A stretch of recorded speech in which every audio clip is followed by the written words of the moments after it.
For an anti-inflammatory twist on a childhood favorite, come make these salmon nuggets and fries with me. I'm Chelsey Amer, a registered dietitian and cookbook author, and this is one of my favorite recipes to make my family.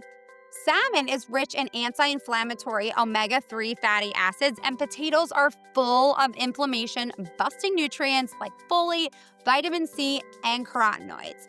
This recipe is baked, not fried, for a more nutritious but still delicious twist. To make this recipe, first preheat the oven to 425 degrees Fahrenheit.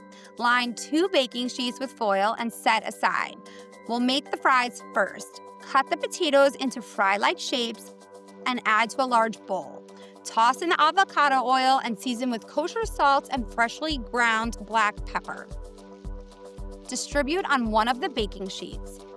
Place in the oven for 30 minutes, flipping halfway through. Now we'll prepare the salmon nuggets. Cut the salmon into 2-inch chunks about nugget size. Place 3 bowls in your working space. Pour the flour in the first bowl, whisk the eggs in the second bowl, and add the breadcrumbs to the third bowl. Season the flour and breadcrumbs each with half of the garlic powder, salt, and freshly ground black pepper. Dredge each salmon nugget in the flour, then eggs, then coat in the breadcrumbs. Place on the other baking sheet. Repeat until all of the nuggets are coated.